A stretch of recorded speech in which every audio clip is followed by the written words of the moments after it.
Você já parou para pensar por que, em momentos de crise, as pessoas pedem exatamente aquilo que um dia juraram temer? Censura, vigilância, controle. Não é coincidência, é um padrão. Existe uma fórmula que se repete ao longo da história. Ela começa com um problema, real ou fabricado. Vem então a reação, medo, revolta, pânico. E por fim, a solução, previamente planejada, mas apresentada como resposta inevitável. Alguns chamam isso de dialética hegeliana, outros mais diretamente. Problema, reação, solução.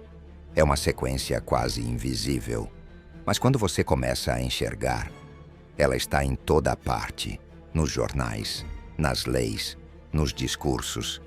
É assim que a liberdade se desfaz, não sob tiros, mas sob aplausos. O medo sempre foi uma das ferramentas mais eficazes para moldar o comportamento coletivo. Ele suspende o pensamento crítico, paralisa o julgamento e transforma multidões em massas obedientes. Quando uma ameaça se torna o centro da atenção, tudo ao redor se desfoca. A pergunta deixa de ser, isso é verdade? E passa a ser, quem vai nos proteger?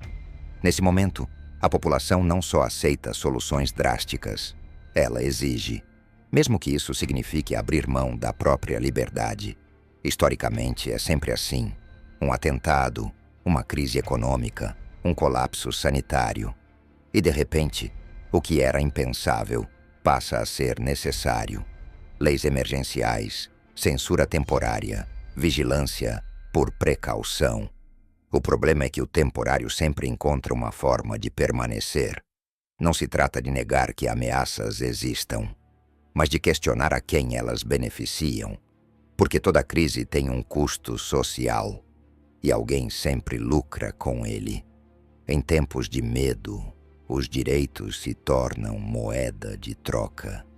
E liberdade, um luxo que poucos estão dispostos a pagar. Em muitos casos, a solução não é uma resposta, é o objetivo. O problema é apenas o gatilho. Governos, corporações e instituições de poder sabem que certas mudanças jamais seriam aceitas em tempos normais.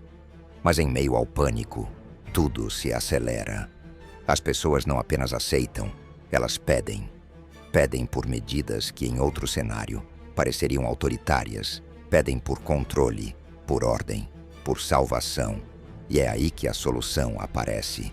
Precisa rápida, bem embalada, um pacote de medidas já desenhado, pronto para ser aprovado, quase como se estivesse esperando a ocasião certa para ser implementado. Leis de exceção, novos sistemas de vigilância, filtros de discurso. A justificativa é sempre a mesma: segurança, saúde, estabilidade. Mas o que se sacrifica no processo são liberdades que talvez nunca mais sejam devolvidas. O mais assustador não é o que está sendo feito, é o quão fácil se tornou fazer. Esse processo não é um evento isolado, é um ciclo. Aconteceu antes, acontece agora e vai continuar acontecendo enquanto as pessoas não perceberem o padrão. A cada geração, um novo motivo. Inimigos externos, crises internas, colapsos morais. Sempre há uma nova ameaça pronta para justificar a próxima solução necessária. Depois da ameaça, vem a urgência. Depois da urgência, o decreto. Depois do decreto, o hábito. E uma vez que as medidas emergenciais se tornam normais, as pessoas esquecem como era antes. Esquecem que o direito de ir e vir, de pensar, de questionar, não são privilégios concedidos por quem governa. São liberdades naturais, das quais fomos convencidos a abrir mão pouco a pouco. É assim que se constrói o conformismo. Não por imposição direta, mas por exaustão psicológica. As pessoas passam a viver em função da próxima crise. E quanto mais elas esperam pelo próximo problema, menos percebem que já vivem na consequência da solução anterior. O truque mais antigo e mais eficiente da história do poder é simples: oferecer segurança em troca de liberdade. É apresentado como um pacto racional. Abrir mão de um pouco de autonomia para ganhar proteção. Mas na prática, é um acordo que raramente tem fim. Porque o medo não desaparece. Ele se adapta. Hoje é um inimigo externo. Amanhã, um vírus. Depois, uma ideia. A promessa de segurança se torna uma justificativa permanente. E quando a liberdade é cedida por medo, ela quase nunca é recuperada por convicção. Pior ainda, quem está no controle entende isso. Entende que quanto mais vulnerável você se sente, mais disposto estará a aceitar qualquer medida que prometa proteger você, mesmo que ela seja exatamente o que você teria rejeitado antes, mesmo que ela não proteja nada além do próprio sistema que a impôs. No fundo, a questão não é se estamos sendo protegidos, é se estamos sendo domesticados.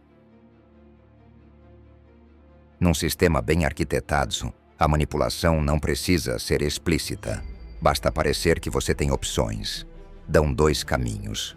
Um parece extremo, o outro moderado. Ambos, no entanto, levam ao mesmo destino. É assim que se constrói a ilusão da escolha. Você pode votar, pode opinar, pode se indignar. Mas tudo isso acontece dentro de uma moldura cuidadosamente controlada.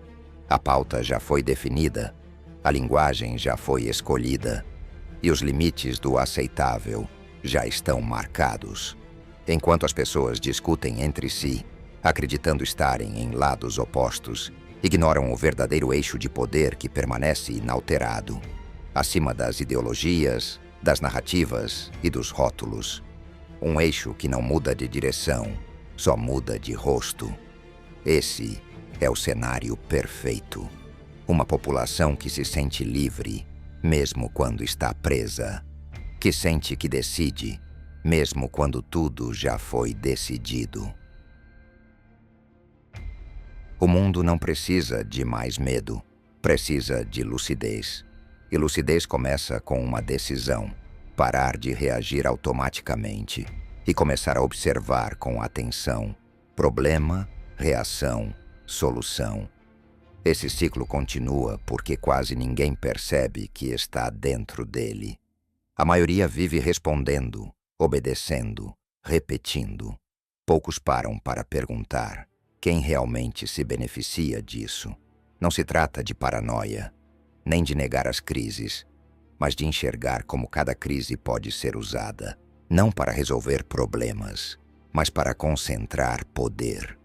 Enquanto as pessoas continuarem acreditando que liberdade é algo que se negocia, continuarão sendo controladas por aqueles que sabem manipular o medo. Reconhecer o jogo não te tira do sistema, mas te impede de ser uma peça cega dentro dele. E às vezes, o simples ato de enxergar já é o começo da resistência.